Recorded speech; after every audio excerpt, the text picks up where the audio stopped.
Hey, I'm Miss Burnett. I'm reading Chapter 4, Keith.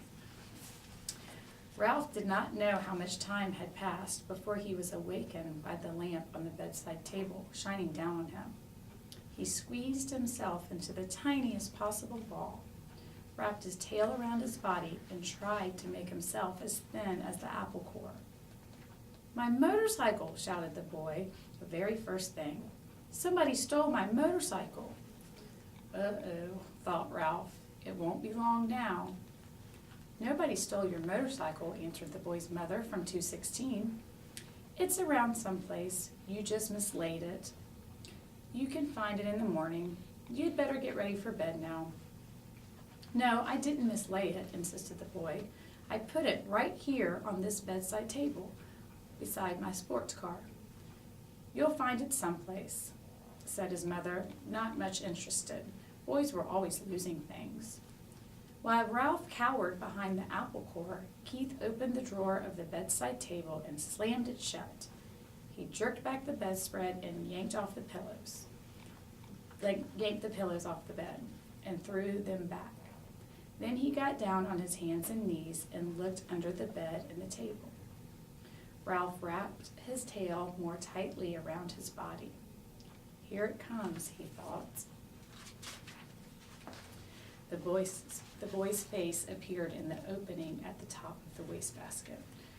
Ralph's heart raced like a motor. "Ha!" said the boy to himself. "Here it is. I wonder how it got there." His hand came down into the wastebasket to seize the motorcycle and lift it out. Still leaning over the wastebasket, he examined the bent handlebar and chipped paint. "That's funny," he remarked aloud. "It must have rolled off, but I don't see how it could." The boy did the natural thing for a boy to do. He looked into the wastebasket again. Ralph closed both his eyes tight and waited. He wished he had not eaten so much of the apple core.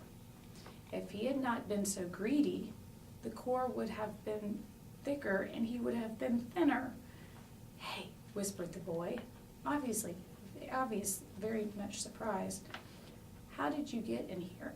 He was careful to keep his voice lower than the sound of the breezes in the pines outside the window. Ralph did not move. He was grateful to the boy for not touching the apple core, even though it was really no protection at all. "Psst," whispered the boy. "Are you asleep?" Still, Ralph remained motionless, except for a slight quiver of his whiskers, which he was unable to control. The boy was silent, but the mouse could feel the rhythmic drafts of his breathing. The boy must be thinking, but what was he thinking? That was what was worrying Ralph. "No," said the boy to himself. "No, it couldn't be." Couldn't be what? Wondered Ralph. Who was beginning to feel cramped from crouching behind the apple core. "Hey, wake up," whispered the boy. That was the last thing that Ralph wanted to do. "Come on," pleaded the boy. "I won't hurt you." Ralph considered. After all, what did he have to lose? If he stayed in the wastebasket, he was almost certain to get dumped into the incinerator. He might as well come out from behind the core. If he did, he might find some opportunity to escape. Cautiously, he moved his head from his paws and opened one eye. And the boy was smiling down at him. Encouraged, Ralph opened the other eye and lifted his head. "That's the stuff," encouraged the boy. "Now come on, tell me, did you or didn't you ride my motorcycle off the bedside table?"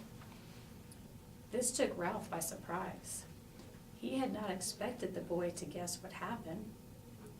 "Well, yes, I guess you might say I did," confessed Ralph, rubbing his aching muscles. "I thought so." Neither the mouse nor the boy was the least bit surprised that they could understand each other. Two creatures who shared a love for motorcycles naturally spoke the same language. That must have been some accident. Did it hurt much? Oh, some, answered Ralph with a display of bravado. Anyway, I didn't exactly ride it. I really coasted off. The telephone rang and it startled me. Now how about getting me out of here? Just a minute, said the boy. How did you get up here in the first place? Climbed, stupid. On the telephone cord. Ralph instantly regretted his rudeness. He had better watch his tongue if he expected any help in escaping from the wastebasket. Oh, of course, said the boy apologetically. I should have thought of that myself. At that moment, there came a quick knock on the door to room 215 and the rattle of a key. Help! Cried Ralph. The maid! Don't let her see me! Before the boy could do anything, the maid burst in the room. Oh, excuse me. She seemed surprised to see a boy kneeling by the wastebasket. I've come to turn down the bed. That's all right, said the boy quickly. I can do it myself. Thanks anyway. Thank you, said the maid, backing out of the room. Ralph knew she was not anxious to waste time turning down the bed. As soon as she finished her duties, she was going out to the parking lot to meet a busboy, a college boy, whose job was cleaning tables in the dining room. Whew, that was close. The boy seemed every bit as relieved as Ralph. I'll say, agreed the mouse. Keith, called his mother from 216. Are you getting ready for bed? Sort of, answered Keith. You'd better come in our bathroom and take a bath, said his mother. Aw, gee, Mom, do I gotta? Asked Keith. Yes, you do, said his father. And don't forget to brush your teeth, said his mother. I won't, promised Keith. Then he whispered to Ralph, you just lie low.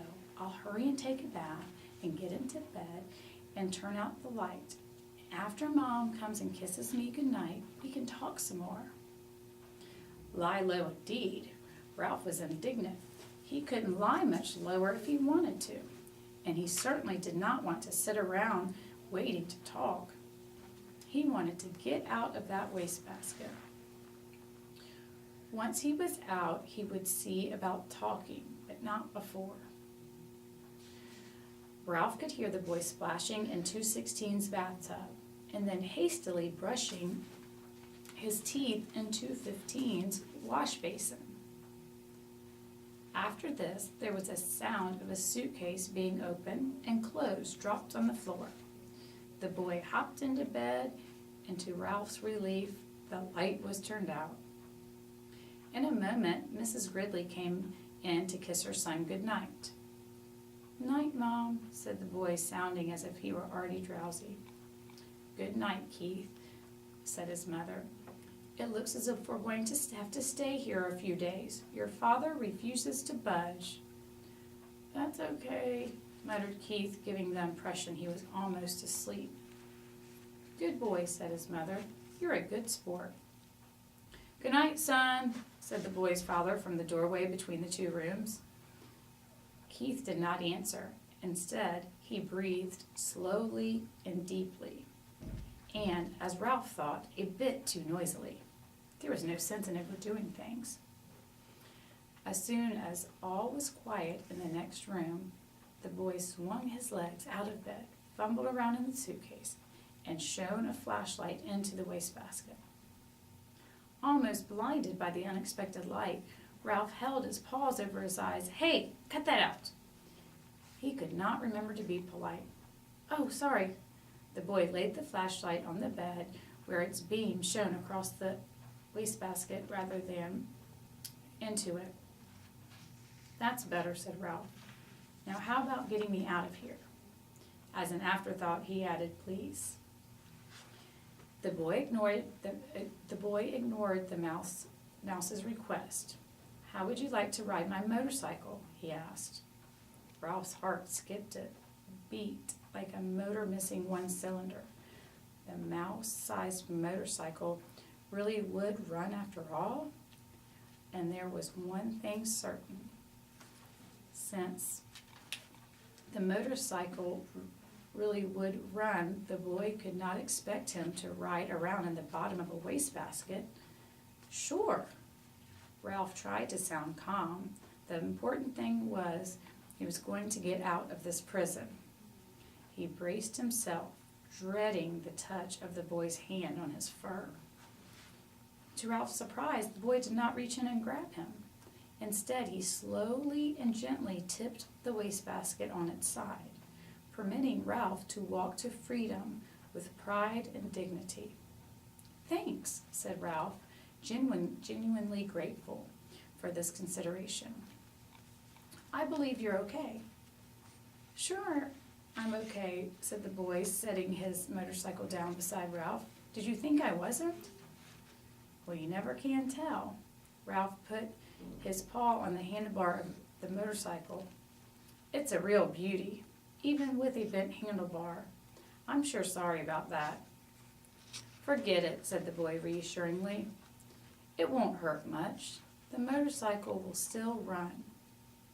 Ralph threw his leg over the motorcycle and settled himself comfortably in the seat. "Perfect, just perfect." The boy was obviously delighted that his motorcycle was just right for a mouse. Ralph could not have agreed more wholeheartedly. It was perfect, except for one thing. He did not know how to start it. "Well, go on," said the boy. "Ride it." Ralph was ashamed to confess his ignorance. "I don't know how to start it," he admitted. "It's the first motorcycle I've ever had a chance to ride." "You have to make a noise," the boy explained matter-of-factly. "These cars don't go unless you make a noise." The answer was so obvious, Ralph was disgusted with himself for not knowing without asking. He grasped the hand grips, and fearful lest his noise to be too squeaky, he managed a pup, pup, pup, pup, pup. Sure enough, the motorcycle moved. It really and truly moved across the threadbare carpet. Ralph was so excited that he promptly forgot to make the noise, and the motorcycle stopped. Ralph started it again. Bup, bup, bup, bup, bup, bup. This time he remembered to keep making the noise. He sped off into a square of moonlight on the carpet and found a good threadbare spot without any bumps. "Look out for your tail," said the boy. "Don't let it get caught in the spokes." "Thanks for reminding me," said Ralph, causing the motorcycle to stop. He started it again and steered with one paw, while he reached back with the other, caught up his tail, and held the tip safely against the handlebar. It was a glorious sensation, speeding around on the carpet freely and noisily, and most of all, fast. Ralph discovered that if he made the noise fast, the motorcycle speeded up, and if he slowed the sound, the motorcycle slowed down. He promptly speeded up and raced around in the rectangle of moonlight, where he made another discovery.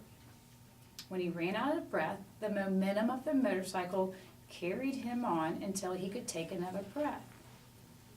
"Gee, you're lucky," whispered the boy. In order to answer, Ralph had to stop. "I am?" It never had occurred to him that a mouse could be luckier than a boy. "Sure you are." The boy spoke with feeling. "My mother would never let me ride a motorcycle. She would say I might break a leg or something silly like that." "Well, if you want to come right down to it," said Ralph, "I don't suppose my mother would be exactly crazy about the idea." He began to have an uneasy feeling that he really should be getting back to the mouse hole. "Anyway," said the boy gloomily, "it will be years and years before I'm old enough to ride a motorcycle. And then when I'm old enough, my mother won't let me." Ralph really felt sorry for the boy, hampered as he was by his youth and his mother. "Go on, ride it some more," said the boy. "I like to watch."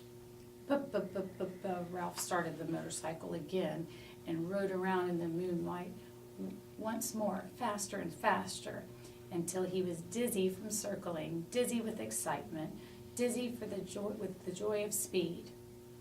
Never mind the danger, never mind what his mother thought. This was living. This was what he wanted to do. On and on and on.